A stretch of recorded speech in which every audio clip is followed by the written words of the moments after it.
at my end, and I was trying to reflecting on the past 2 months from the March when I saw some of you on site at GMU, and after that I met with Ferris multiple times to talk about our workshops, what kind of content would be most helpful to you all. And then towards to May, I was preparing for my content for the past few weeks, and now here we go. We are in different time zones. We are gathering together, and I'm so grateful that you all will be here on day 4 to join my workshop specifically focusing on communications. And without further ado, let me start sharing my screen because I do have just one slide introducing myself. And here we go. So, okay, can you all see the slides? Again, I have 2 monitors, so if I'm not like staring at you, it's not like I'm not paying attention. It's just like I want to keep 2 monitors in mind. So yes, today's workshop is about communications, and I want to mainly talk about communication from the leadership sides and how can leaders better communicate with their internal members, with their employees. And how can strategic leadership communication brings multiple positive outcomes for the organizations, for the employees, and for the leaders themselves. So that's the main topic for today. And before we dive into the content, here is a very brief self-introduction so that you guys can better know why I'm sitting here to give you all the presentations on strategic leadership communications. So yes, currently I'm the assistant professor of public relations at James Madison Universities. And before that, I was in the University of Florida for my PhD program. And my research interest is mainly about internal communications, leadership communications, relationship management between the organizations with their employees, with their stakeholders, with their outside consumers, with the publics. So those are some of my main research topics, and I have multiple publications and conference presentations on these topics. And we realize the communications is such a quite important component for effective organizational performance. And I'm so glad my session is scheduled for on day 4. And when I was on day 1, attending various presentations and also Lee's presentations, I realized there are so many concepts they can be connected together. And also communications plays such a significant roles in both like high performance organizations and also, of course, effective strategic leadership. So I'm so glad that you guys have already get exposed to those brilliant content. And now we want to at least spend the next 2 hours to specifically reflect on all those content, but more from the aspect of communications and see how can we further improve all those great beneficial positive outcomes by implementing some strategic communications. So here is the overview of today's workshops. So first, I want to briefly talk about what is communication and why is it so important in the organizations. And then I will mainly introduce you guys with a few leadership communication strategies and what are they and why they are so effective. What can be found from previous research, from previous industry reports. And also, I want to talk about the outcomes of those effective communication strategies. How does it work? Why does it work? What is the underlying mechanism to explain why strategic communication is important? And last but not least, I want to talk about some best practices. So after all, we want to see, so what? Why should we care about that? What are some practical implications we can learn from this workshop? So that is the overview of today's 2-hour sessions. And also I want to emphasize this again, like this is a very discussion-based workshops.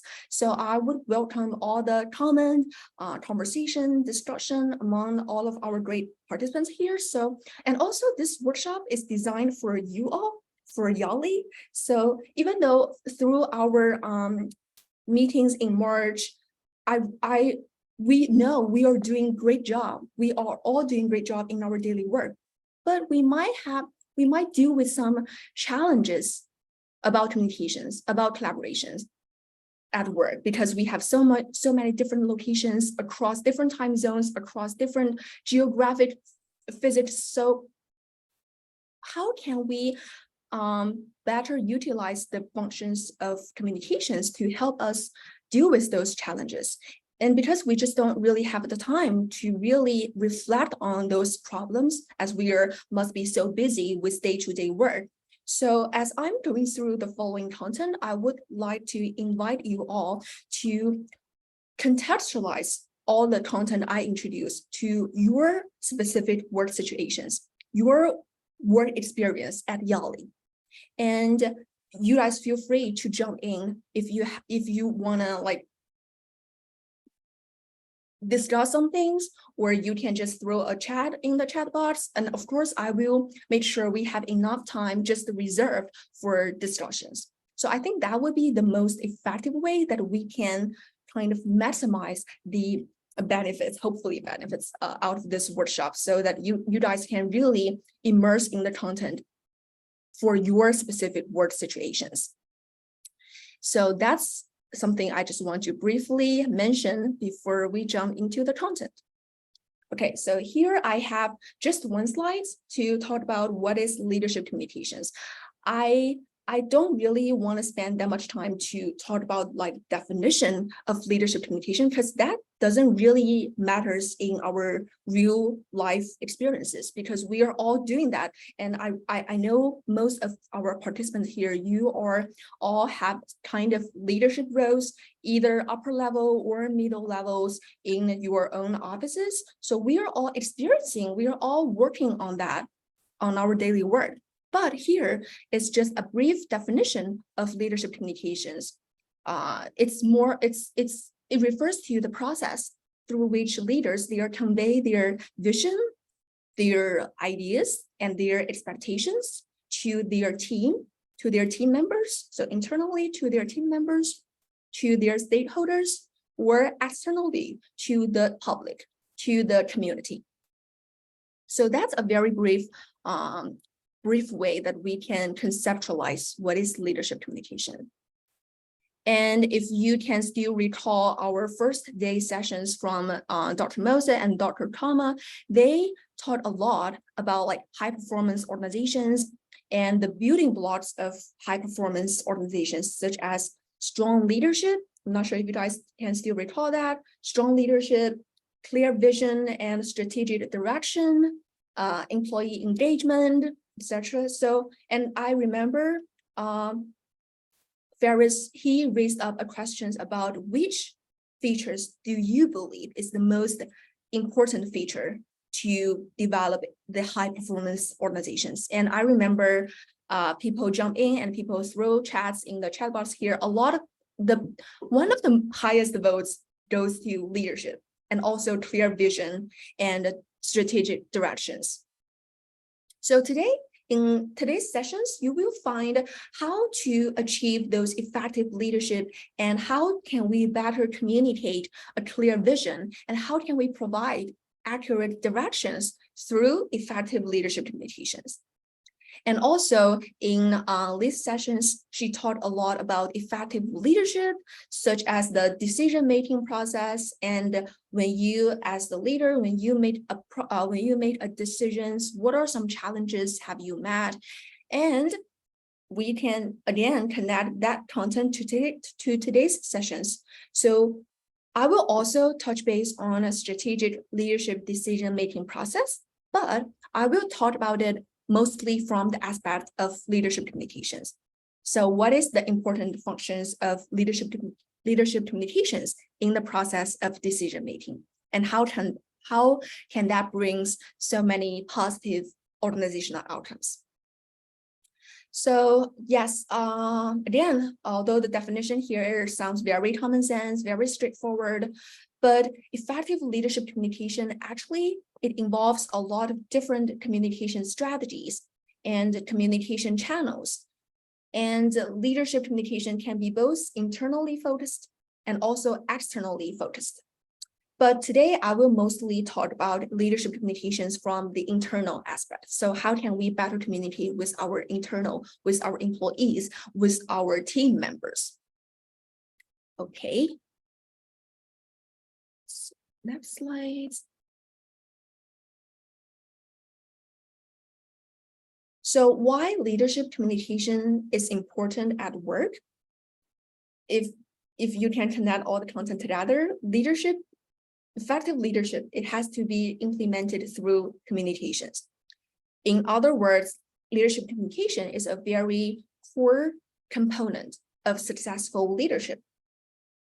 So communication is like the foundation of so many organizational functions, and there are so many management challenges can be actually traced back to the lack of effective communication in the workplace. So now I want to pause for a second, for 10 seconds. Could you think about there are some challenges you've experienced recently, and could you connect that with the lack of effective communications? Or do you think effective communications can help you deal with that challenges you met at work? Maybe it's related to the management, it's related to alumni engagement, it's related to social media performance. It might be something, it doesn't look like it's a communication problem, but now I want you to reflect on that and think if communications can play a functions in that process to help you address the problem. So I will pause here for a second. And then actually, let's just move on because later on we will have discussion time to reflect on that. So let's just move on from now. Okay, so so leadership communication is important, and I want to talk more about that from two aspects. First, for the top leaders, for the higher level management in your team, for the CEOs, for the founders, the president of an organizations. So they are actually the North Star of your organizations, and whatever they communicate, they set the tone for your organizational culture, for your core values, for your vision, and that identifies who you are as an organizational members. So of course, the effective leadership communication from those top leaders, from the founders, from the CEOs, they can really help to inspire, to motivate, and engage followers toward achieving the common goals, toward achieving the overarching vision that directs every business you've been doing. So that's why for those top leaders, communication is really important. But also from the aspect of supervisors, like if you are the direct managers, for those group of leaders, employees, they really rely on their direct supervisors for work-related information, for organization-related events. And research has shown that leaders, the supervisors or direct managers, they are considered the #1 resource for work-related information. It's not from like the organization's website, not from the internal internet, internal social media, it's not from your newsletters, it's their direct supervisors. And think about if that is still true in your own work experience. So in our day-to-day work, employees, they really tend to consider their leaders for information. So that's how and why the accurate communications from the leaders, such as providing work-related instructions, providing guidance, providing instructions, also providing feedback, all of that can help leaders to clarify their work expectations for their team members. And that can also help to establish a trusting, positive relationships between the leaders and your team members. And okay, here we go.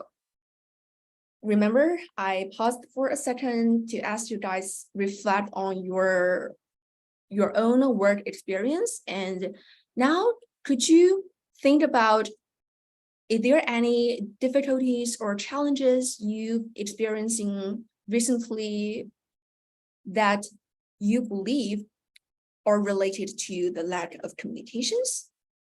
So what about let's have a breakout room so that you guys can share with your colleagues and see if you guys have some common challenges or problems that you guys are experiencing. And again, I want to create a very safe space for everyone to speak up, to share.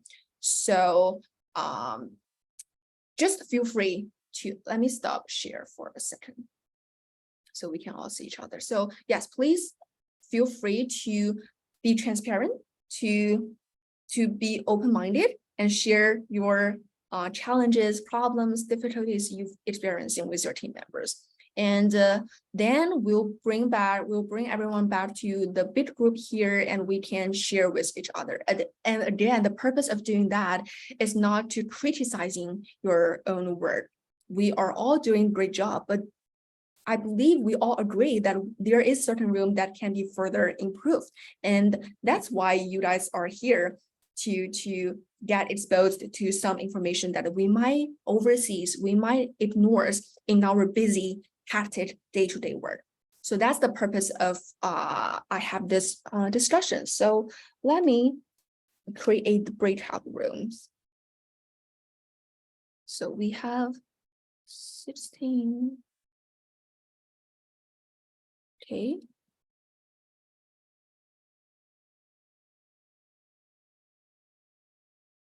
Okay, I will create 4 breakout rooms and you will be assigned automatically. And I will not include Amy to the breakout rooms. Okay, let's have about like 5, 6 to 8 minutes to discuss on this.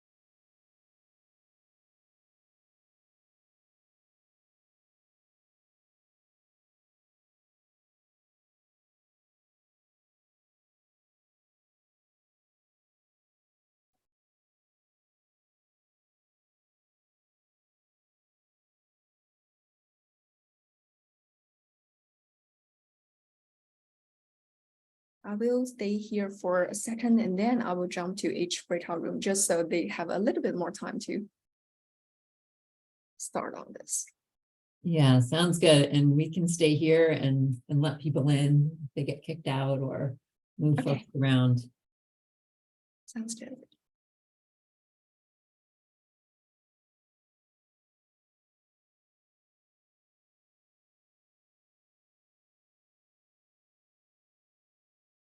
Yeah, and this is such an important topic. My background is in peace building, conflict resolution. I started my career as a mediator, and every single conflict has a communications dimension in it. Exactly. Yes, that's my impressions when I joined our meetings when they visited us. I really realized that a lot of challenges or problems they brought up, it's all more or less related to the lack of effective communications. I mean, communication is very broad. It can be a lot.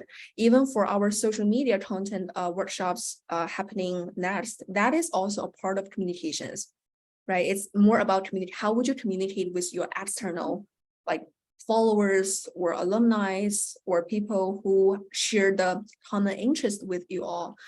So it's all about communications. But we cannot cover everything in one Right. workshops. Yeah, Sure. so today I just mainly focus on leadership communication. And Amy, am I right? Most of the participants here, they are kind of like middle level or even upper level It's leaders. all of the upper level Okay, and some of the middle level. okay, sounds good, sounds good. Yes. Then that must be yes, then it's good to know, because I know I saw the email that I believe it's for another sessions that they would like to invite some of their members to the workshops. So for that sessions, that might not be all of them are having the leadership roles, but for today, Mhm. that is true. Yes, Okay, exactly. sounds good. Okay, let me join to the breakout room. See you later. Okay, see you soon.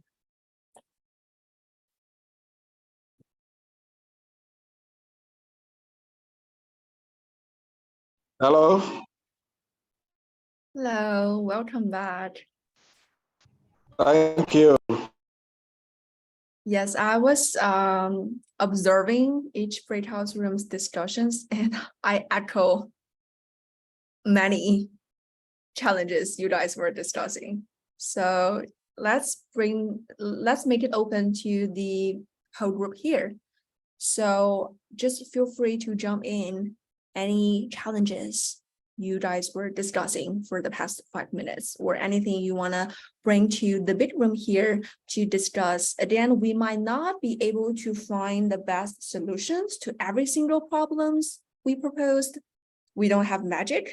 It's not something we can easily address, then otherwise it's not a problem. But I believe throughout the conversations and discussions with our peers here, it's better for us to reflect on some things that we might not pay attention to at our daily work. So that's the purpose of this discussion. So I hope again this is a safe space for everyone to share. So yes, your guys' turn.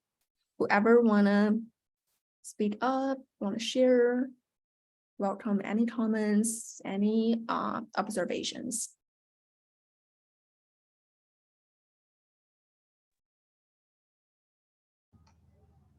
Hi, Suni. This is Harry. I'm number 4. But I see that Rich has his hand up, so he's probably in an earlier breakout room. So I'll wait my turn. Okay, Harry. What are some challenges?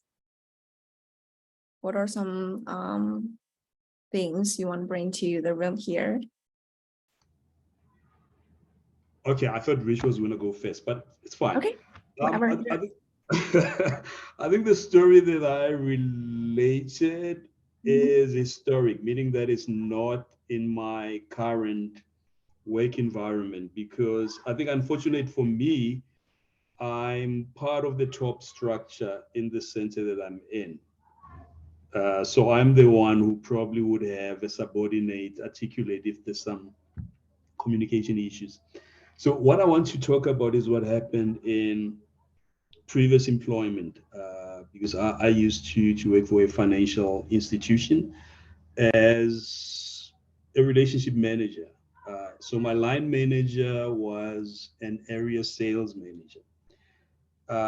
So he was encouraged to also have some form of relationship with any high net worth client that a subordinate would be responsible for. So meaning that in my portfolio, if I had a high net worth client, he would need to know who that individual is and have some interaction with that individual.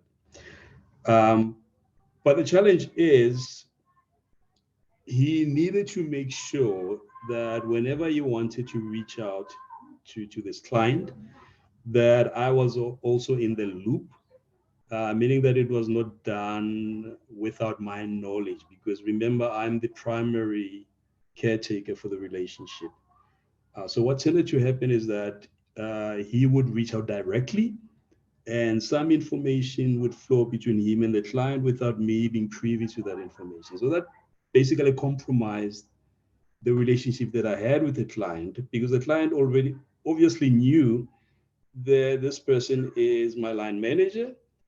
So meaning that if he wanted something to be done quickly, he would then now reach directly to the line manager and bypass me. Because obviously, after some time, a certain kind of relationship was created. So obviously, that was very challenging for me. Um, uh, as I indicated, that I was meant to be the primary, meaning the first point of call. If the client had any issues, I'm the person that he was supposed to reach out to. So yeah, so that's one major challenge that I encountered previously in terms of communication. Okay, yes, thank you for sharing, Harry. And I would love to have everyone kind of keep those challenges in mind. And later on, I will go through some of the communication strategies. And towards the end, I would have the conversation again to think about what are some ways we can implement to alleviate, to kind of to help our people, friends, colleagues here to address their challenges. So yes, Harry, thank you so much for sharing your problems, not problems, but might be challenges you've experienced before. And in that situations, you're more like the followers, you're more like the team members, right? You are not the one who is playing the leadership roles. But again, it's about communications. It's about something is not going perfectly in that relationship. Okay, any other and we'll come back to those discussions later. But here I want to have it open to see if there is any other challenges people want to bring that up. Yes, Yali, reach here. I didn't see your name, so Yeah, I saw you raise your hand. Richard. Yeah. Reach. Okay. Yes. Yes. All right. Yes. Okay. So okay. So in our group,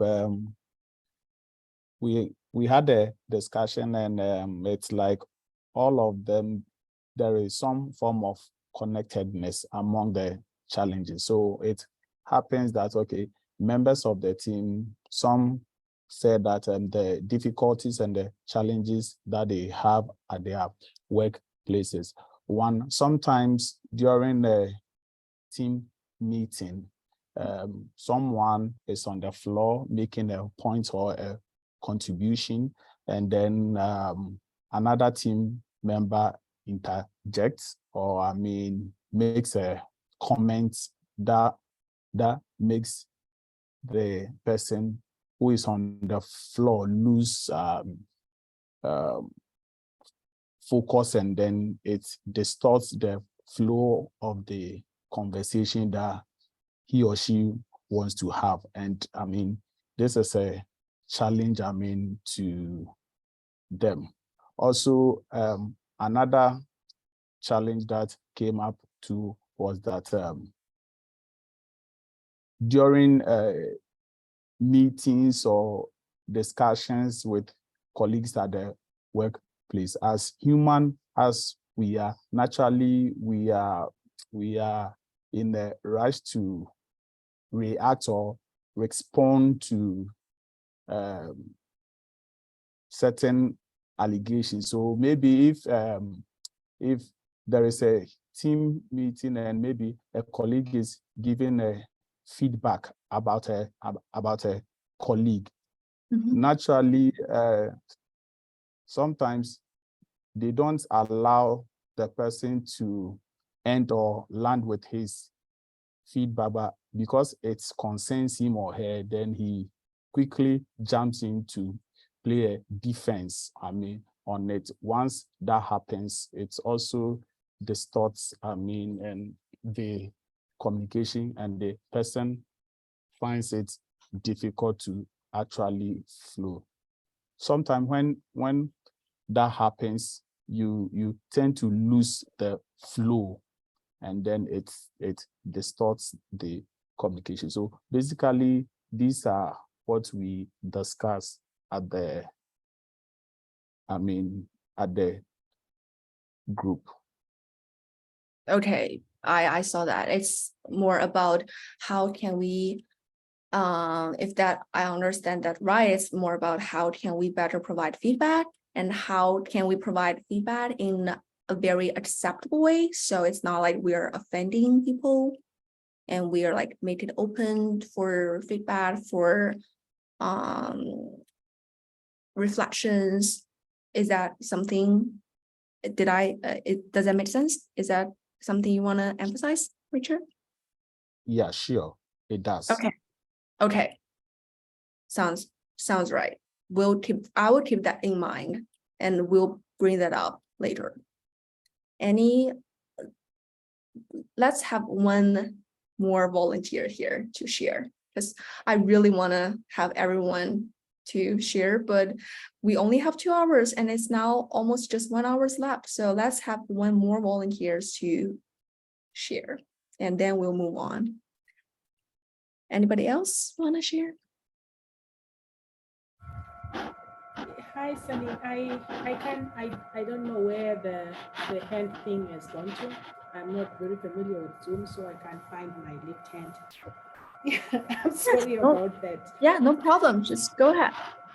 So I think for me, really, it's about where repeatedly you're trying to communicate. Well, it doesn't have to be me or whatever. Various people are trying to communicate with an individual. But it's as if you're all just trying to communicate to a person who does not want to hear, and always as a counter, always pushes back, always converts what is being communicated. So every communication to a particular individual degenerates. It becomes acrimonious. How do you deal with that? Because it just distorts the whole team setup. Thank you. Okay. Thank you, Aleta, for sharing that.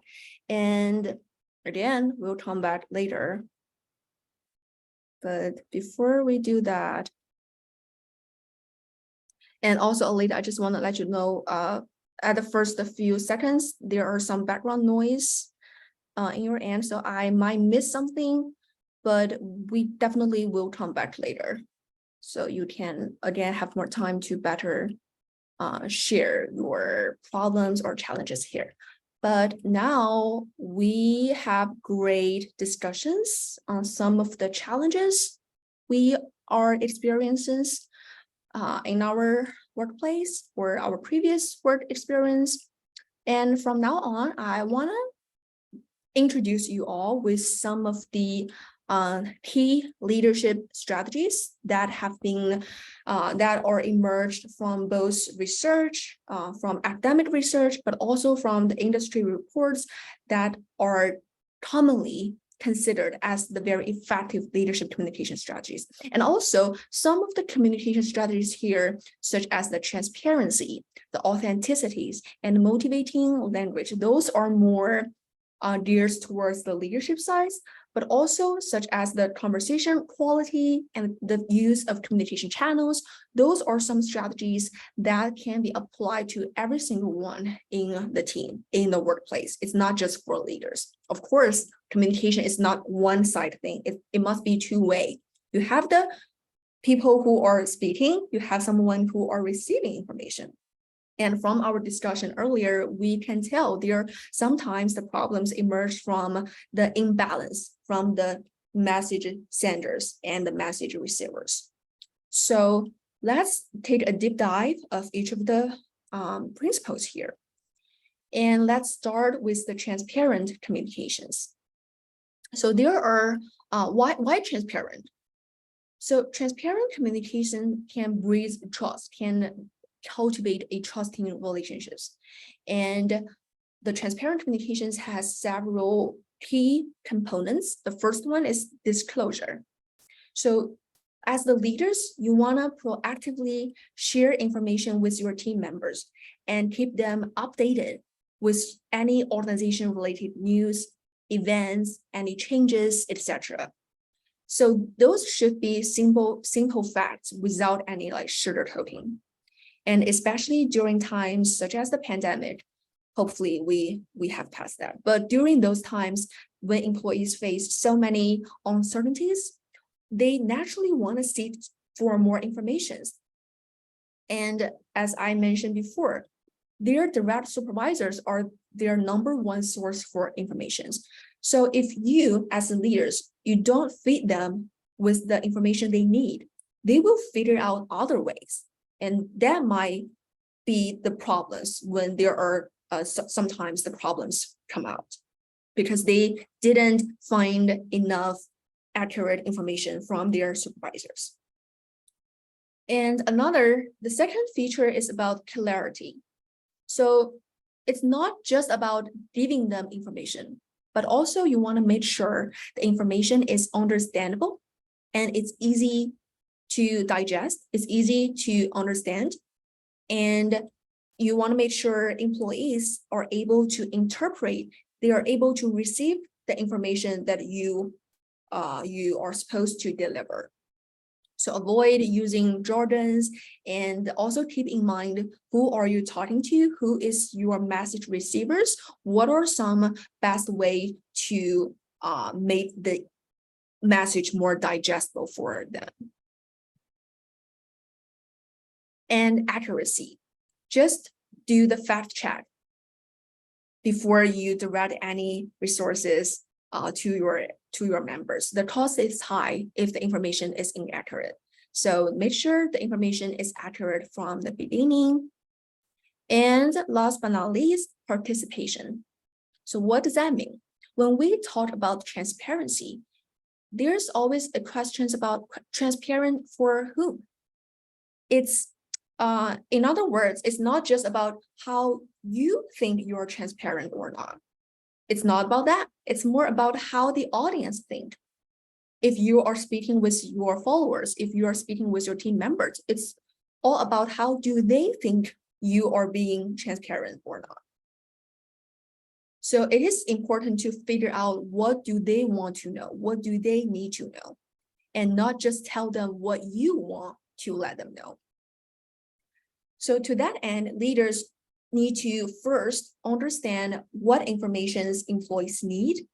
And there are certain ways you can do that. You can use listening tools to gather their feedback. You can involve stakeholders. You can involve them in the decision-making process. You can get them involved whenever you are making certain decisions. So they feel they are being participated in the process. And here is an example from the New York Governor Andrew Cuomo. So he actually, during the pandemic, he actually gained a great popularity during the pandemic with his open and transparent communication about the COVID-19 pandemic to the public, to the citizens. So he's been some of the things he's been doing is he's been hosting daily televised briefings about the COVID-19 situations. It's like daily thing he's been doing, and he keep the public updated about any policies the city government is implementing. And according to the Wall Street Journal, his job performance rating has increased tremendously since March 2020, I believe.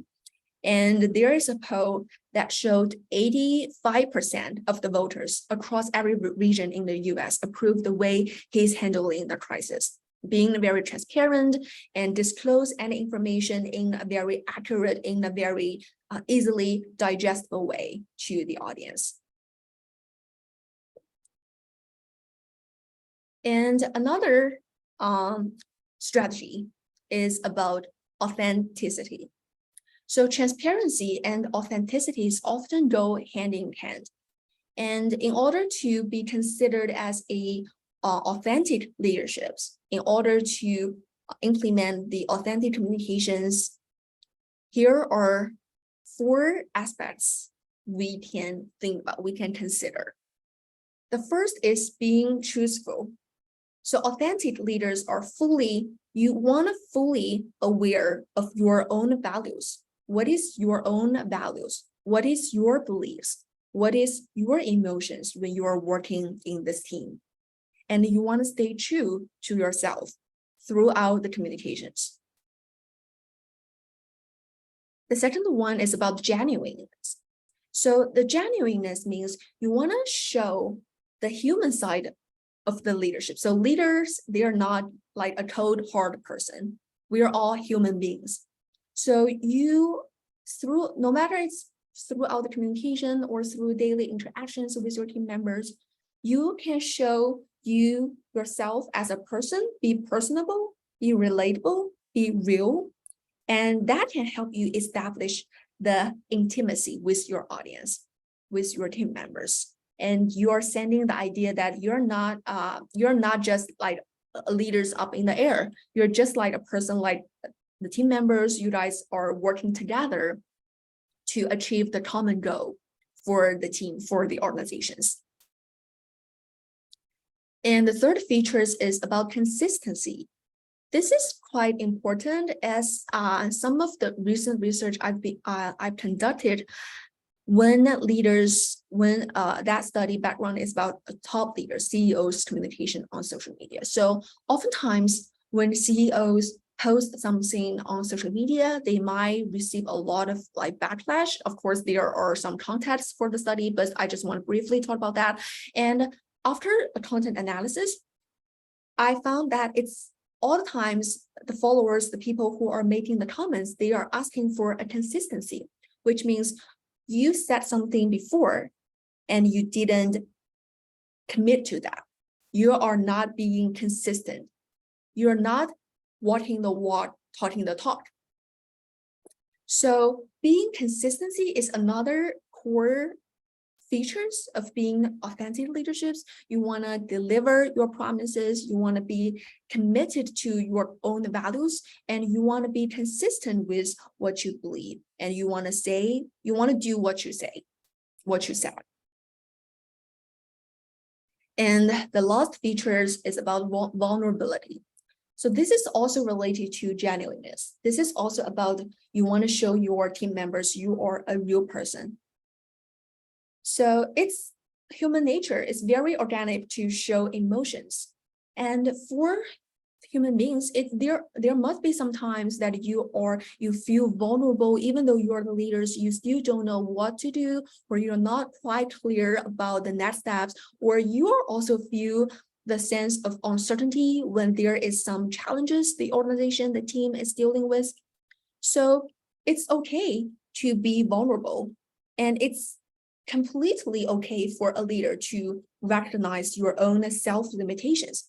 Although we are not wired to do so in business settings, we are not used to that. We always want to be strong. We always want to be the one who can control everything, who can have everything under control.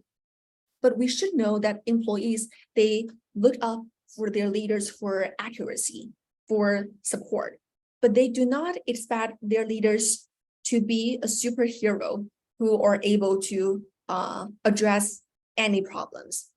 So it's okay to be cognizant and upfront with our limitations and show the human side of the leadership. And of course, why this is called strategic communication is not just about one single component. It's always about how can you effectively, wisely mix up all the different features. Depends on who is your audience, who are you talking to, and what is the situation, what is the context currently, and what is the purpose of the communications. But for now, I just wanna to get yourself, to get all of you get exposed to all those features and contents. And here's another example, which I really like. So this is Bayard Winthrop, and he is the CEO of American Giant. It's a San Francisco-based apparel manufacturers. So here is how he shares what life has been like at his company since the pandemic hit, and he's working in his car with his dog called, I'm sorry, I forgot what's his dog talk. What's his dog called? I saw that in the news release, but I forgot. It's a very cute name. But anyway, that's the context for this picture. So here are two scripts from his interviews talking about his life during the pandemic, what his life has been because of the pandemic. So yes, he has this apparel manufacturer, but because of the pandemic, they stopped the clothing manufacturer, but made it to produce masks. And he said, it's nice to help people employed in the factories, but that wasn't the motivation for making masks. Frankly, we wanted to help. So he's being pretty authentic with his own values, why he's making this decision. And for the next paragraph, he describes his normal day-to-day life. A third of my life is spent on converting our factories to making masks. A third is the daily function of the business. And the third is family stuff, keeping the kids from killing each other, keeping my daughters getting their schoolwork in, exercising the dog. And he shared more, but I didn't copy paste everything here. So here's just like 2 short scripts from him. So now I want to ask, if you or the employees in his company, after reading his interviews or after hearing his sharing here, how would you think of him as a leader, as the CEO in your organizations? Just imagine if you are working for him. Or let's think it the other way. Would you be willing to work for his company if there is a chance? We don't have any other context about who he is as a leader, but let's just like based on the 2 interview scripts here. How do you think? What do you think? What do you think of him as a leader, as a person? Would you be willing to work with him? So I would have this open for discussion for a while.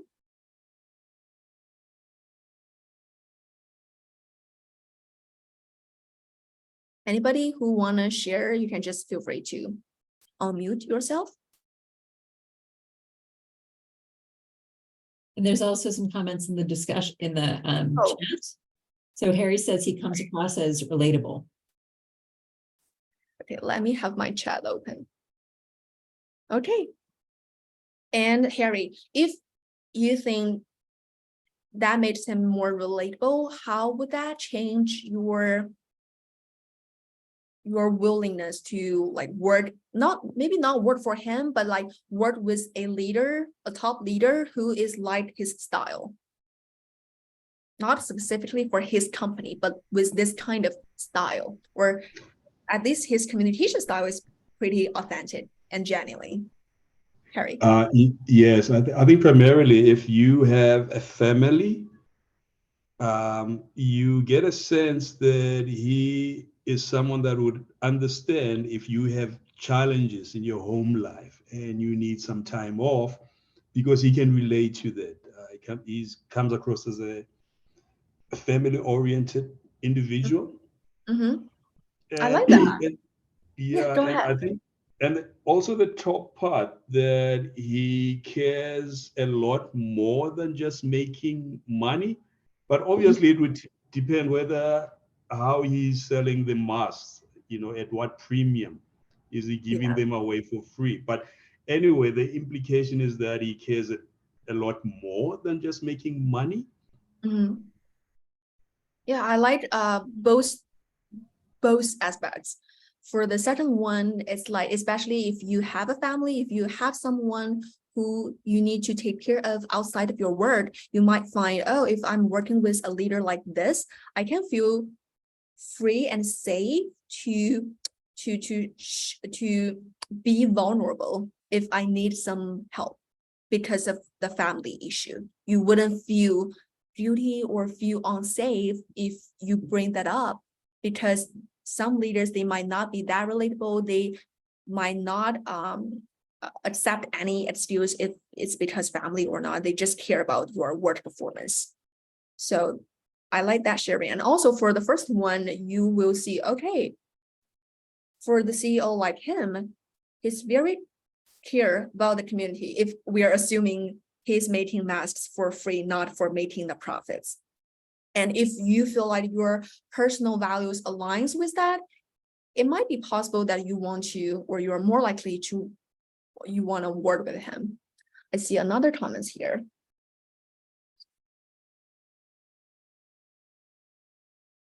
That's a good comments. That's a good comments. And that can also connect back to another feature we talked about, authentic communication, about being consistency, right? if he's making the public statement like this, oh, I'm spending a third of my time taking care of my family, walking my dog, taking care of my daughters, my kids, but also he's like pushing his employees to work hard, to work like 8 hours a day, that lack of consistency can make him look worse. And that might even weaken the relationships he's building with his team players. So I like that observations. And we wouldn't know if that's true or not true in his company, but that's a good things we want to keep in mind. If you say something, you need to walk the walk, talk, be consistent. Otherwise, it might cause backlash from your audience. Any other comments?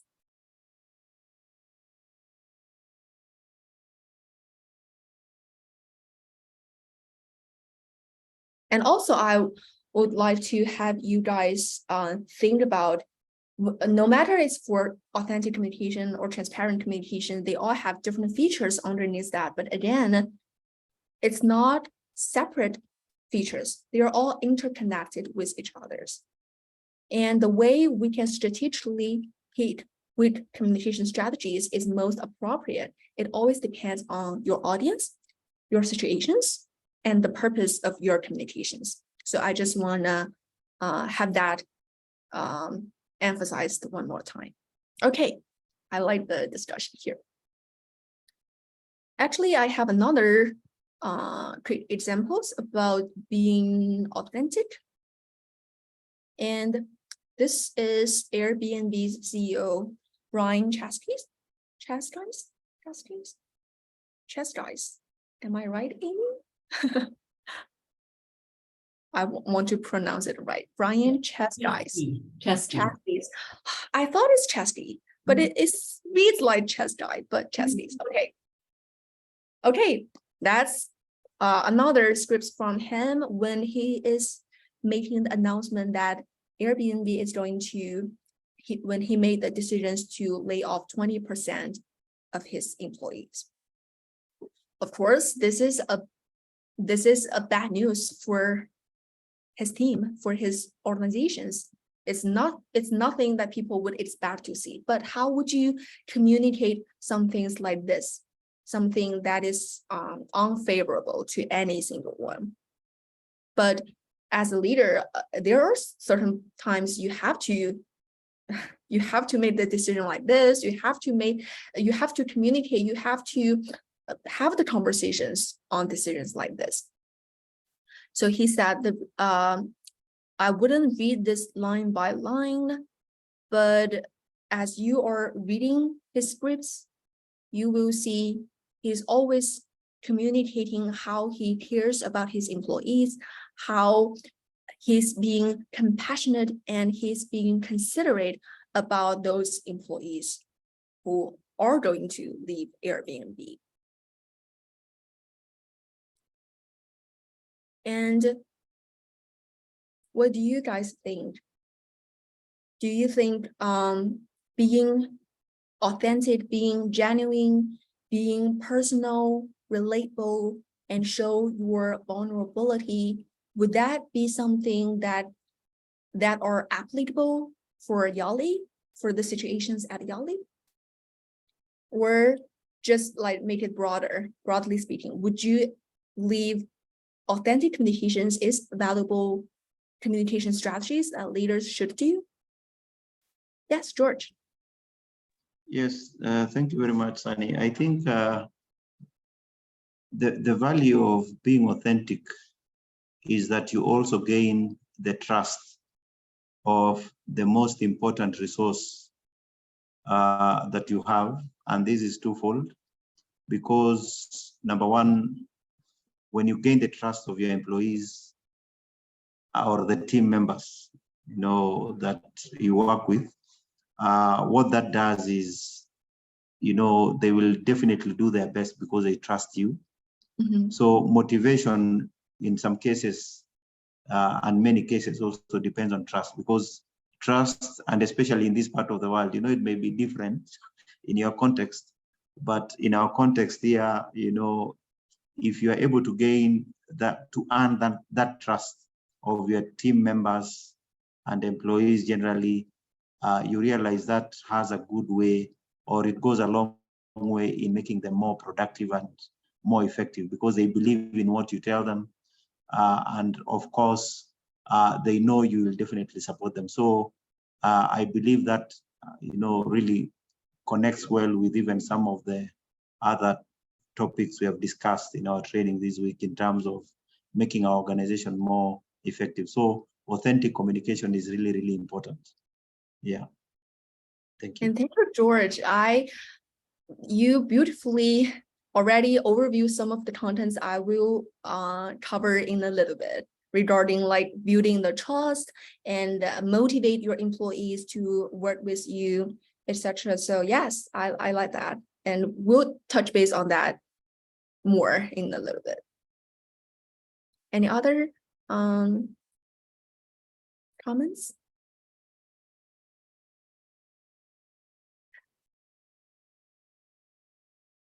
Harry, yes, yes. I was Yeah. like, oh, are you applauding I or meant to I meant to raise my hand. I'm sorry. It would have been interesting for him to also take us into his confidence in terms of what other options were explored. What is the rationale in terms of the decision that was taken? Because I would assume that this is COVID related. So, yes, because one of the options would be to furlough. Is this how to pronounce it? Furlough, mean yes. temporarily lay them off until the situation improved. But this seems absolute, that 25% gone. So it's a little bit concerning. I would have preferred a bit more empathy on his part. Yes, and Alida, I will come to you very soon. So I agree, Harry. He's being authentic here, but I didn't include the full interview here, but we would suggest he can be more transparent regarding how this decision is being made. Why is 25% layoff? Is there any other options he's being explored? Or how is this decision being made? What's the context? What's the solutions for those 25 people who are going to leave the company? So if he can kind of combine both being authentic and being transparent, that would be better, right? So Alida, here you go. Thank you. I probably have just touched what I wanted to say, because I was looking up the value of Airbnb and how it changed over the COVID-19 period, etc. So, and asking myself whether he would have been authentic, which audience would have seen him as authentic. Probably his shareholders would have seen him as an authentic communicator in that statement, because they lost 48.82% of the value of the company. But they were still holding a 54-point-something billion company, $54-point-something billion worth of a company. And to the 25% who are being laid off and everyone else who is looking in, all the sweet words and whatever just doesn't seem to be genuine enough. Mm-hmm. Yes, you brought up a really important component for communications in any context. It's for effective communication, it's always about who are you talking to? Who is the audience of the message? Are you talking with your employees who is going to leave the company? Or are you talking to companies? Are you talking to employees who is going to still staying in this company? Or are you going to talk with shareholders and to let them know, oh, these decisions can help us be made more profit, or it can help the company to survive the pandemic? Or are you communicating with the consumers who is using Airbnb, and would that impact their future intentions to still reserve a room from Airbnb? Would that hurt their feelings if you're making this decision like this? So yes, it's the audience always makes a difference regarding how would you communicate, how would you deliver the message. Okay, So let's move on to our next. I really wish we could have more time so we can keep the discussion going. But here we go. Let's talk about another communication strategies, and we already kind of touched base on this earlier. It's about motivating language, and now it's another aspect of communications after we talking about transparency and authenticities. Now it's about motivations. How can you motivate your followers through some motivating language? And here, the motivating language has three main components. The first one is motivating language. So this motivating language, it provides a very sound framework for understanding how leaders' daily communication with your worker, with your followers, can be useful to motivate their day-to-day work. Right, this also relates back to the high-performance organizations Ferris presented on Monday, since both leadership and clear vision and directions are important characteristics of high-performance organizations. But from here, I would like to introduce how should leaders specifically do to build up high-performance organizations through some of the motivating language strategies. So first, let's start with the meaning-making language. So what does this mean? It can be used by a leader to help employees to understand and interpret organizational values and cultures, to help them understand the meaning, the values, the core values of the organizations. And by doing so, you are articulating, you are emphasizing the vision, and you are motivating your people to achieve this goal, to achieve the common goals.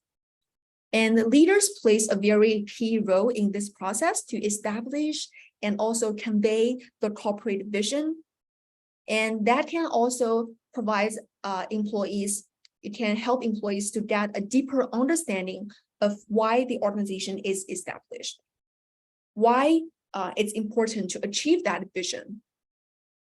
And that form of envisioning can also provide employees a better understanding of the organizational identity and sets a common goal to get engaged at day-to-day work. And the second component of motivating language is about being empathetic. So empathetic language is used when the leader communicates your thoughtful considerations about your people's emotional needs by communicating, by expressing your appreciation for everything your team members have been doing, by expressing your care, you care about them, not just for the work, but you care about them as your colleagues, as your peers, and you make them feel safe to share their feelings, to share their opinions, to share their concerns. So the empathetic communication, actually, it reflects the people first mindset, which means you always want to prioritize, not always, but at least you want to keep that in mind, that you want to emphasize and prioritize your employees' well-being at the upfront. So that can actually help your employees to contribute better to the functions of the society and welfare of your organizations. And the last one is about direction giving. You want to motivate your employees, you help them understand your organizational values, using meaning-making language, you are being empathetic to care them, to recognize their contributions, to express appreciations for everything they've done. And other than that, it's pretty straightforward that you need to give clear directions. You need to clarify what's the purpose of their work, what's the work expectations. You want to reduce their uncertainty when they're doing work. And that can help employees to feel clear about what they are supposed to accomplish. How can they contribute to achieving the overarching vision of the organizations? and how can they further increase their work performance, and how can they better align their personal values with the organizational visions. So those are three different ways, not different ways, but three strategies about motivating your employees.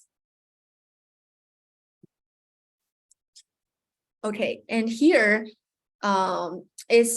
we are kind of talking about the communication strategies from the broad aspect, and it's like a tunnel technique. We are making it more and more specific back to day-to-day work.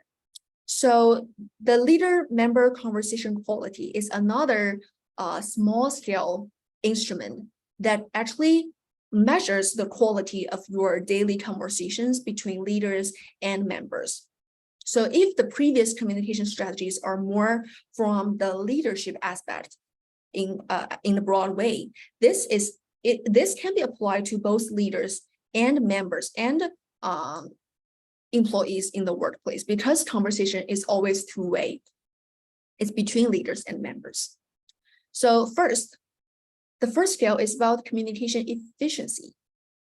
So this means we are able to communicate more expertly and efficiently. So you're able to express more content in a shorter sentence. That's an easy way to see that. So for example, when you are communicating work-related stuff, the conversations between you and your followers are pretty efficient, and you can express a lot in a relatively short conversations. And the conversation between you and your followers are pretty smooth in a very efficient way. So that's about communication efficiency. And the second scale is on coordinations. So that means synchronous interaction. That means when you are communicating with your followers, both of you guys are on the same page. You guys have the shared context. You guys can easily understand the purpose of these communications, such as when talking about how to get things done, when talking about word instructions, the conversation flows nicely, and you guys can align your ideas pretty easily. Again, here it's about align. It's not just about you are delivering instructions to your followers. It's also about you're listening to their needs, and then you're trying your best to align your ideas together. You guys can you guys are in the synchronous interactions with each other. And the third, which is also a very important feature, is about accuracy. And we also mentioned this earlier for the transparent communications. So to be accurate in our daily conversations, you want to accurately communicate what you are expecting your followers to be doing. And when discuss how to get things done at work, you guys usually have no problems understanding each other's ideas, and you can easily understand each other's ideas accurately. There is no misunderstanding between each other. And how can we do that? That also you want to relate back to about communication efficiency and make sure you guys are on the same page. You have the synchronous interactions. So the features again they are interrelated with each other. So this is a small scale for communication efficiency. And last but not least, I want to briefly talk about the use of communication channels at work. So this it used to not to be a big problem in the workplace, but now as more and more are doing remote work, and also for Yali, when you guys have multiple offices across the whole continent, it's quite important regarding how can we better choose and use the most effective communication channels when not everyone are physically in the same place. So, okay, Here, I listed 4 types of communication channels that used most frequently in the workplace. So the first, in-person communication, just because all of that we are experiencing them already in our day-to-day work, so I wouldn't spend too much time on them. But again, I want to bring that up and see if the communication channels would be the solution to some of our earlier discussions regarding your communication channels, challenges you met at work. So in-person communications, across research, across industry reports, again, the in-person communication is still the most richest, the most not effective. Effective is not the right way. I would still say richest. It is the richest communication channel all over the world, all across the board. So such as the one-on-ones, the team meetings. So though it is considered the most effective way for teams to interact, this is because it can best reduce the misconstructed messages by allowing for body languages, by allowing for facial expressions, and some of the other nonverbal communications. And all of that can alleviate many misunderstandings in our communications. And of course, the in-person communications can be both formal and informal, depending on the context in which it occurs. So you can have a simple like face-to-face conversation from your desk, or you can schedule a formal meeting in the conference room ahead of time. But speaking of the meetings, speaking of the in-person meetings, we want to be careful that studies have shown that only about 10% of the meetings, of the in-person meetings, are productive. We can think about if that is really true in our real experiences. But the in-person meetings are not always the most productive one if it's a very formal, if it was supposed to be a formal in-person meeting. But to make it more effective, to make it more productive, for those formal in-person meetings, when you're planning for that, you want to come with a very structured schedule and purpose that cannot be fulfilled through other channels. Otherwise, you might find some other communication channels can be more productive for those formal meetings, formal discussions. And the other type of communication is about video, voice call. This is also pretty effective because this is the closest to our real life interactions. And also another benefit of having video voice call is we are able, or it's easier to record those conversations. So if that's something you want to prioritize, then video or voice call might be a good option to go. And also because of the prevalence of remote work scenarios, this is becoming more and more prevalent, like what we are doing right now. And the other one is written communication. This dominates all the workplace. It's fast, it's easy, it can be formal or informal, such as for emails.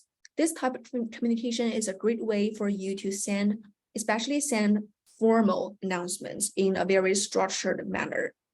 But also written communication, it includes text, instant messagings, and it is pretty valuable to enable employees to react to an important situation immediately. If you want to send out the messages immediately, text or instant messages might be a way to do it. And also, text messages tends to have a higher open rate. Another research shows that there is a 98% of open rate for text messages. So it might be a good option to send out short, informal written messages delivered to employees, especially when you need it really fast. And last one I list here is about project management tools such as Teams, Slack, Trello. I'm not sure if we have already implemented some of those management tools. already, but those could be another option for communications. Those communication channels, in some ways, they functions really like text messagings, as it can provide the real-time recent conversations between each other, but also it adds another level of professionalism that you wouldn't feel, oh, you're getting disturbed, you're getting bothered by receiving the text messages about work-related stuff.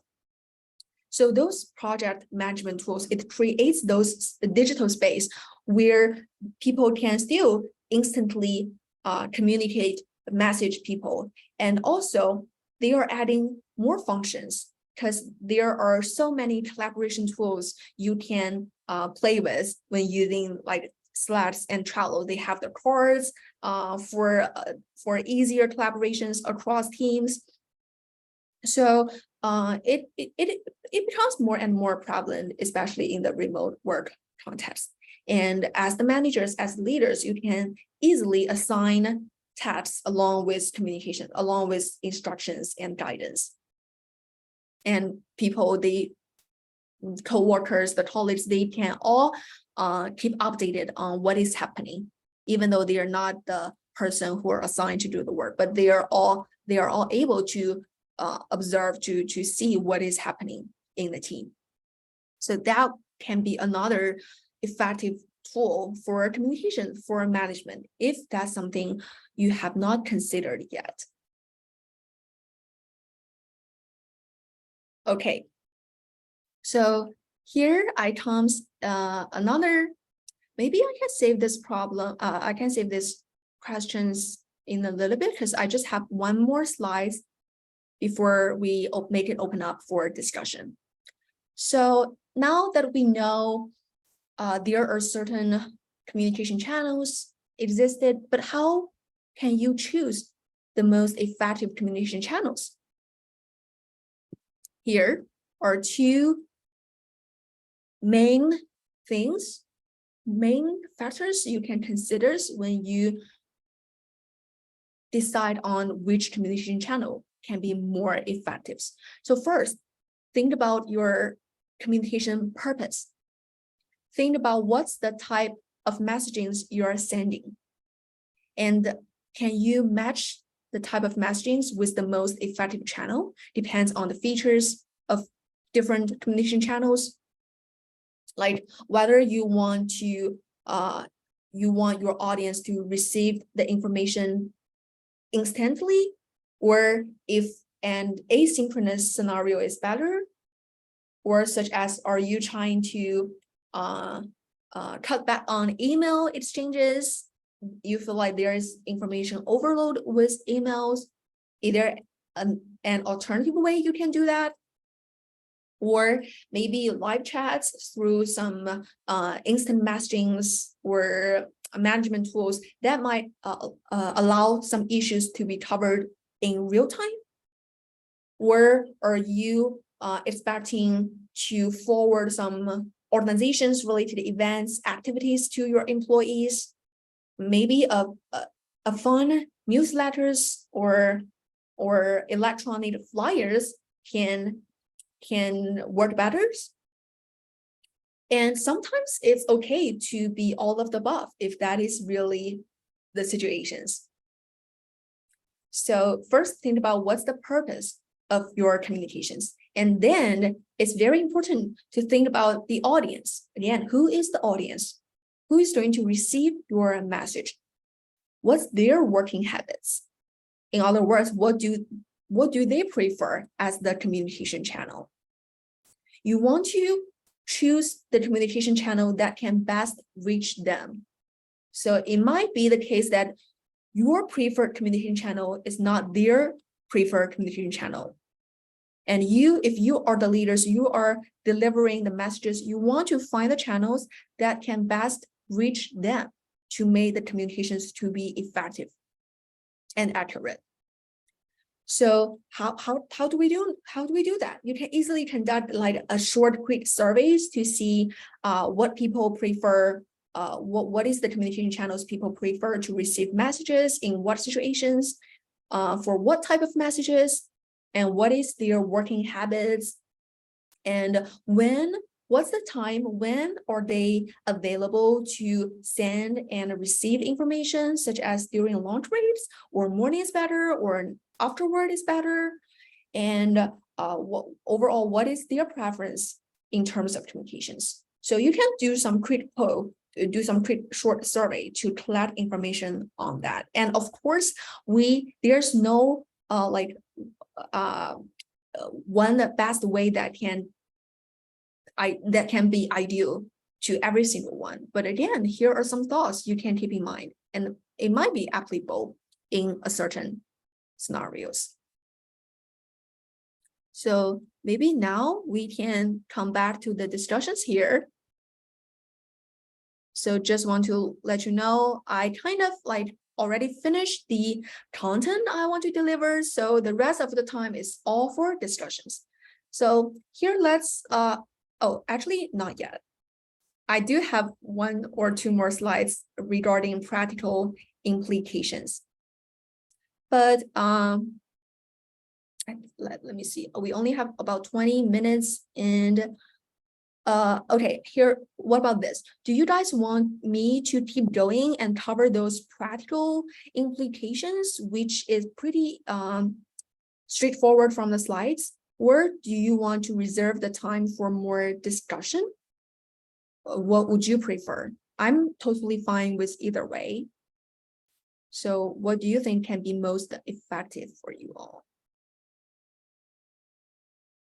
How about we focus more on discussion and conversation? If that sounds good, you can give me a thumbs up or pick any icon on Zoom, or otherwise I can keep going to cover other content. What would you prefer?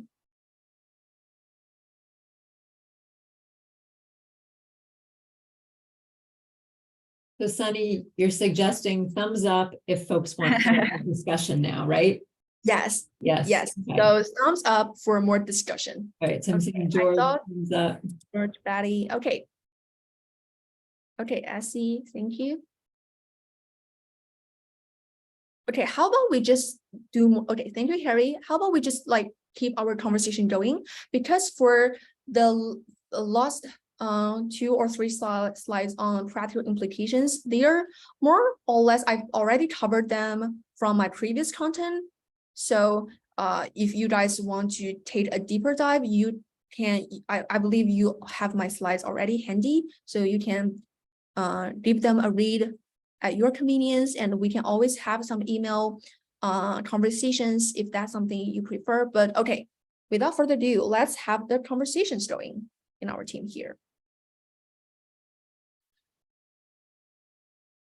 Let's keep this question in mind about communication channel. So which communication channel is used the most frequently in your workplace? Do you think that is an effective way to communicate? So that is one question, but hold on. I do have a few more questions here. Which communication channel would you prefer? And which channel do you think can be most effective, and in what situations? So here are the questions open for discussions. What do you think? I threw 3 questions, but you can feel free to answer 1 or 2 or all of them regarding which channel has been used the most. Which channel do you prefer? Which channel do you think can be most effective, and in what situations?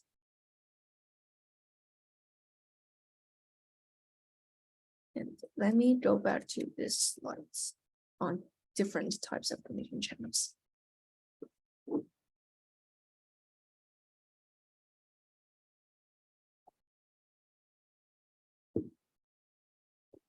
Any comments?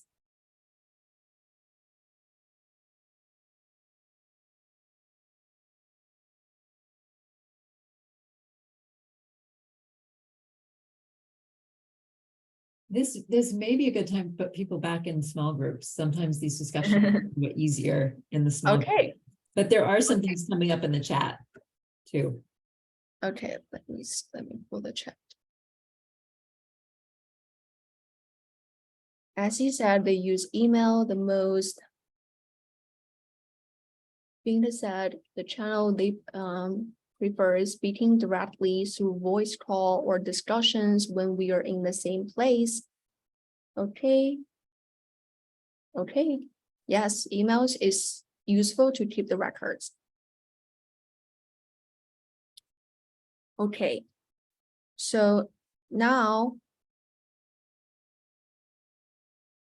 let me quickly, briefly talk about the rest slides. So whenever you are reviewing my slides, you know what's the content for this. So here I just list some of the positive outcomes for that can be drawn from effective leadership communications. Of course, the list here is not exhaustive, but at least you can get a taste of why communications is important, even though we already realized that. It can help build a trust relationship between you and your followers. You can make them be more engaged at work. You can help them build up the sense of identification with the organizations. And all of that can be happened through this underlying mechanism. If you can see my mouse here. So the effective communications can make your employees feel the sense of connections. They can feel the relatedness with the organizations. Also, they would, if you give them clear directions, if you envision the organization's values, they would feel competent at work. So they feel like, oh, they have the self-control at work. They are able to decide on what's their, how can they get things done. They have the sense of autonomy at work. And also strategies like empathy, authenticities that can help your employees feel being supported. They feel they are being heard, they are being valued at the workplace. And that can increase their positive psychological well-being. And that has found in multiple research before that is one of the most important underlying mechanism to explain why communications can bring all those positive outcomes. Because employees, in simple words, they feel happier, they feel safe, they feel welcome, they feel being valued in your workplace. And that can, of course, brings all those positive beneficial outcomes for your organizations. Okay, here are just 2 slides for the practical implications. And now I have a few more questions open up for discussions. So can you now reflect on the questions we brought up earlier regarding the communication challenges you experienced at work? And now things we walk through some of the communication strategies. Can you identify some strategies that you believe are helpful to address those challenges you've experienced at work? And especially for Yali, I realized, I remember one of the biggest challenges a lot of you have mentioned during our on-site visit is about the challenges of communicating with your colleagues in different time zones, in different offices. How can we facilitate effective communications across multiple offices, especially for Yali?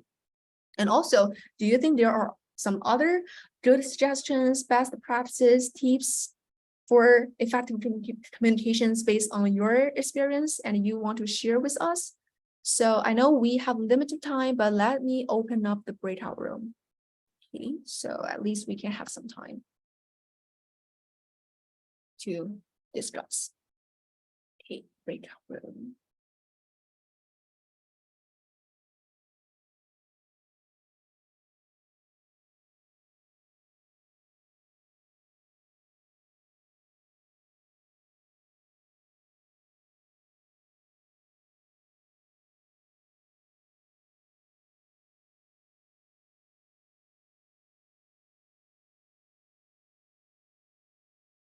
Okay.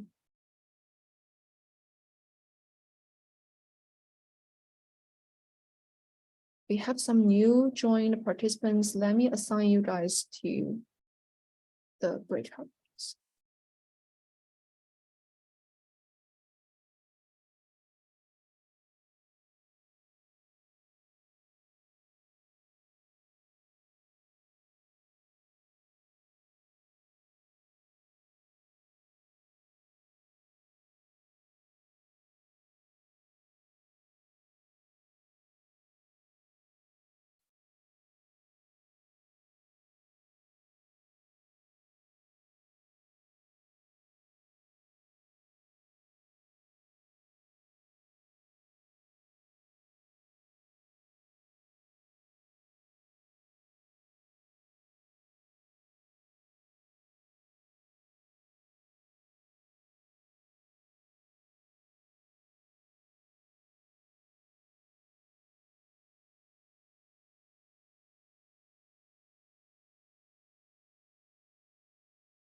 For those of you who are still in the room here, are any of you wanting Yes. to be in breakout rooms that haven't gotten into one yet? I think I already sent out the invitations for all the people here. So yeah, okay. Richard, Gabriel, James, Macy. If you have problems joining the room, let me know. Hi, Sunny. The group that I was in just had 2 people, so we decided to come back in. I don't know if there's another group. Yes, we have a few people here. They I guess they didn't see the invitation link. But what about I can move you to another rooms? Would that be okay? It's okay because it just didn't make sense. Yes. Yeah, it's okay. Okay. So it's you and Carolyn, right? Yes. Okay. I will do. Okay, actually, Gabriel just joined. Maybe you have 3 people. So would you go back and at least now you guys have 3 people in the room. Gabriel just joined. Okay. Okay.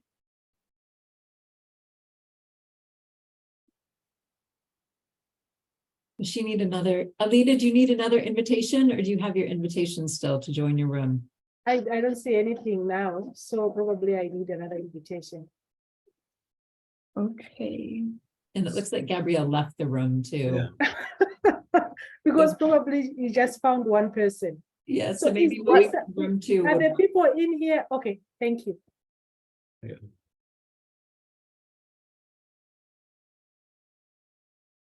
I sent them to the other rooms. Okay. Okay. Carolyn's just by herself there. Thank you, Charlie. Yep, no problem.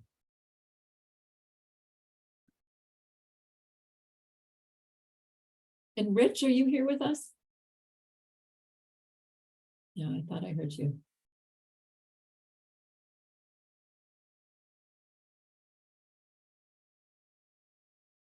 And we've got at least 3 people in each room.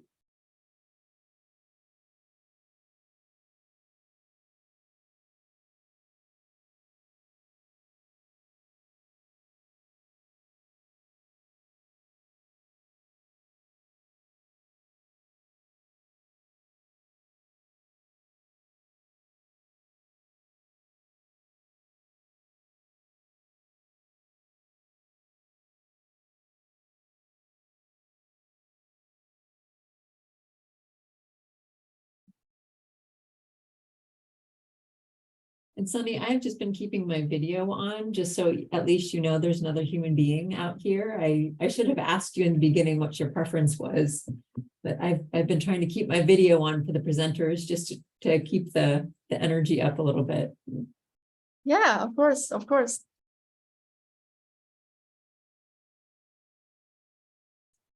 I think Yeah.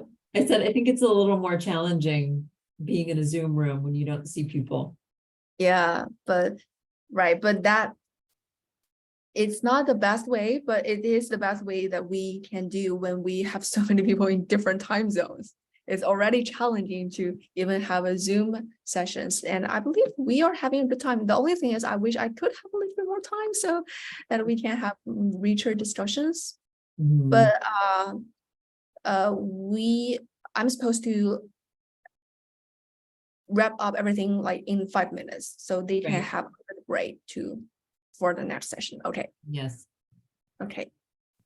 How about I can just stop the breakout room and we have 5 minutes for discussion.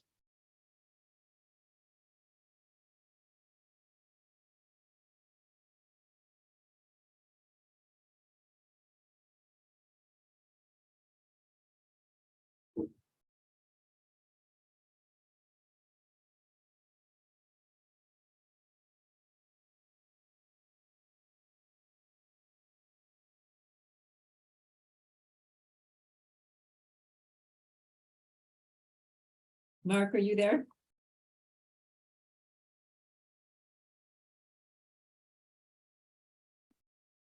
His microphone was off.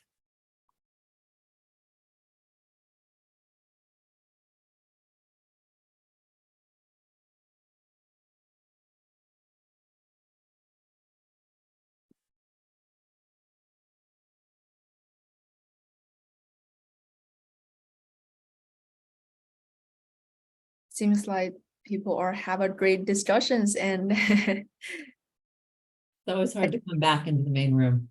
yes, here we go. Okay, guys, we're about to wrap up the discussion, but now we have 3 minutes. So what do you think? Remember, we have some questions, discussions earlier about delivering feedback in a good way, in a very acceptable ways, about how to maintain a balance, having leaders in the middle between you and your represented clients. We have some challenges discussed like that earlier on. So now we're about to wrap up. What do you guys think? Or broadly speaking, what are some best practices you would like to give it a try in the next week of your work? Let's give it that way. What do you think?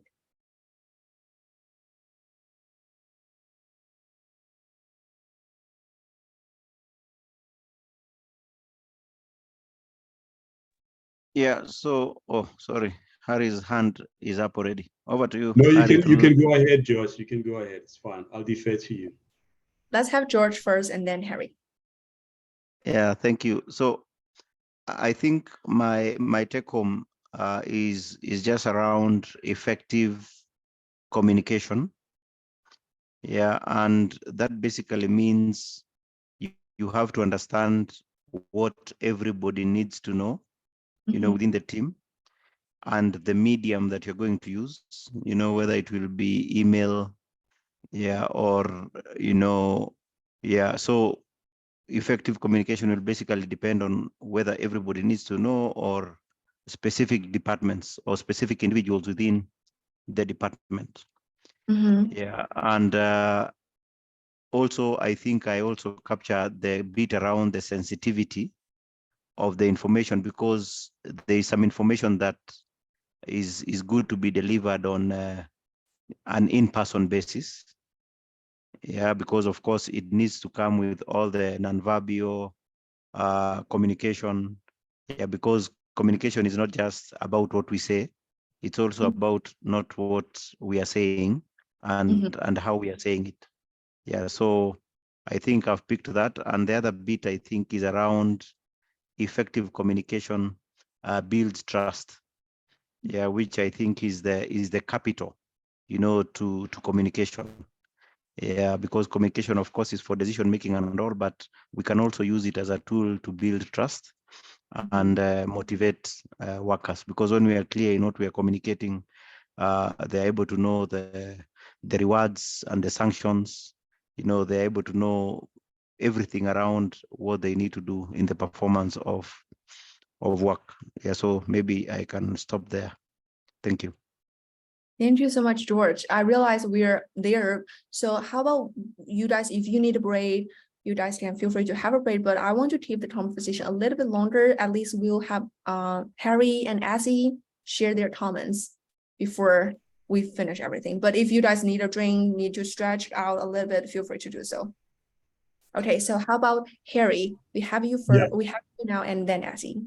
Yeah, I'm going to be very quick. Just to add on to what George was saying, that you also need to be inclusive. Make sure that you communicate to all stakeholders that this community is relevant to, meaning that you don't miss people, that whatever you're communicating would have consequences in terms of how they do their job. So yeah, Nice, that's it. inclusivity. That's something I didn't really cover from my presentation. So thank you so much for pointing that out to make everyone feel they are a part of the team. They are not being like ignored or missed. Nice. Yes, specifically people that this communication would have implications on. Mhm. Yeah. Thank you, Harry. Essie.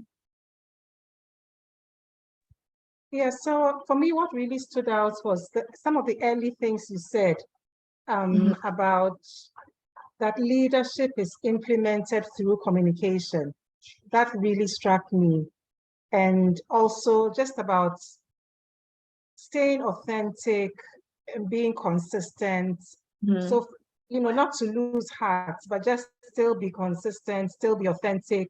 Yeah, I think, yeah, that's for me what I'm taking away. Yeah. Great. I'm so glad you find those contents relevant to your own life or work experience. And also I see Betty left the comments here.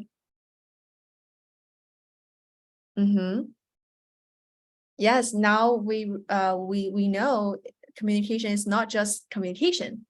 It has a lot of science behind that. And next time, if you are going to deliver a message, you might want to go through some of the strategies we covered today and see, okay, maybe I can communicate, I can deliver a message in a better way. So yes, I'm so glad we had such a great discussions. It's the only thing I wish is I can cut some of the content and I can leave more time for discussion here. That's the only thing I wish I could do in a better way. But no matter how, thank you so much again for having this great experience together as a team to discuss leadership communications, strategic communications, and please feel free to email me or contact me. I'm in China, so maybe phone call or voice call is not the best effective communication channel for me, but email definitely works good, or LinkedIn, you can connect with me. And if you find something you want me to further clarify, especially for the last few slides, I didn't really spend time going through, feel free to let me know. And I wish you all have a great rest of your day. Enjoy the next session and enjoy all the following sessions coming soon. And I really wish we will have time to see each other in the near future. And wish you all the best. Thank you so much, Sunny. Thank for you so much, joining us. Amy and Charlie, for helping me to coordinate this great Zoom sessions. Thank you. All Bye, right. guys. Good Now night. you Sleep guys well. can really like stretch a little bit, stand up to have a sip of water, drink a lot. Okay, that's the priorities. Outside of everything we've been dealing with. So always prioritize your own health, mental health as well. So okay, thank you guys for Take care. having me here, and I will leave the Zoom session now. Bye. Sunny. Goodbye. Bye, Amy. All right, let's make sure we take that break, and we're going to get started here in about 6 minutes.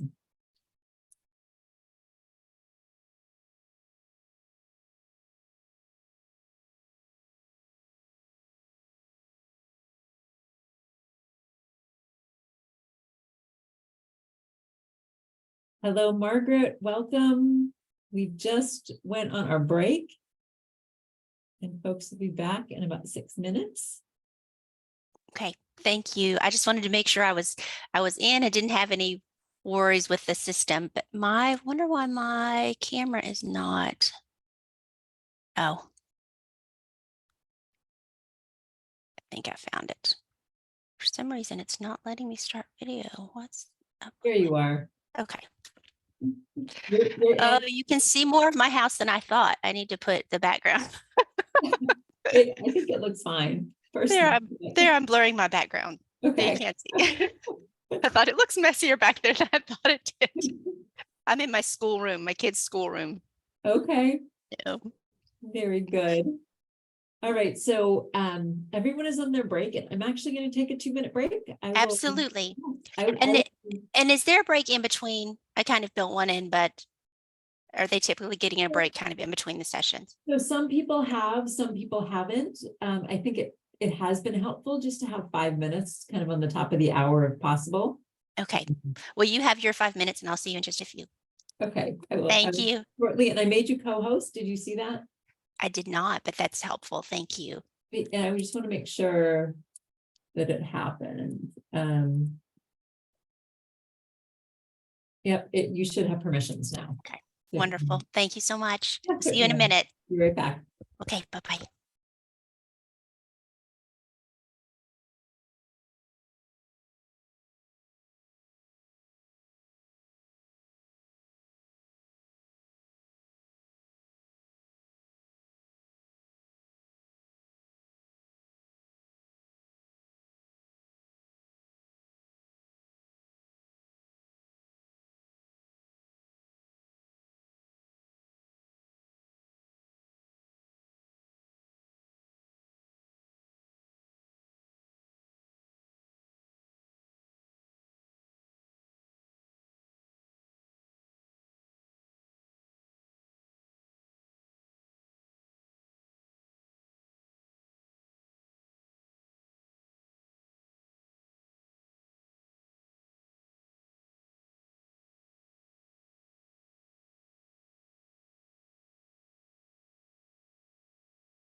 All right, I think it is time to get started. And Margaret, are you all set in terms of slides and being able to share and all of Yes, that good stuff? I believe so. Okay. All right, very good. We are moving forward. Before we get started again, can everyone turn your camera on just for a brief moment as we welcome Margaret into our space, just so she can see folks?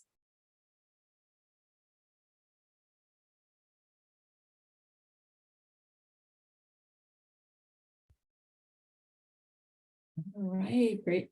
Always great to see everyone. And of course, we do understand if you can't turn your camera on.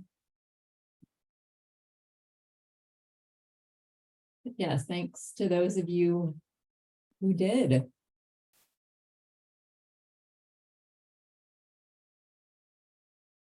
All right, so we are now moving forward on our journey as we pick up these pieces along the way in terms of effective organizations and strategy and communication and fundraising and looking at resource mobilization as a whole. And in this session, we are going to really look at pulling together a couple of the sessions that we have had already. So we had a really focused session on strategy and strategic planning with Ferris. And Jen Taylor talked with us about some specific frameworks around fundraising. And CK talked with us yesterday about kind of resource mobilization writ large, right? What is that big umbrella when we're talking about resource mobilization, and what does it mean to our organizations? And Margaret Sloan is joining us for our session now. And we'll be pulling some of those pieces together as we look at fundraising, as we look at strategy and resource mobilization. And Margaret comes to us from our Strategic Leadership PhD program here at James Madison University. She is the director of the program. So Margaret, you are most welcome. And I will turn this back over to you, and feel free to say anything more about your background. And Charlie and I are here to support in terms of putting people into breakout rooms, if that would be helpful, or reading the chat. So feel free to call on us at any point. And over to you. Thank you so much, Amy, and thank you for monitoring the chat and helping with the breakouts. If you see anything that I am not noticing, please feel free to jump in and let me know, so I make sure that if there are any questions out there, we can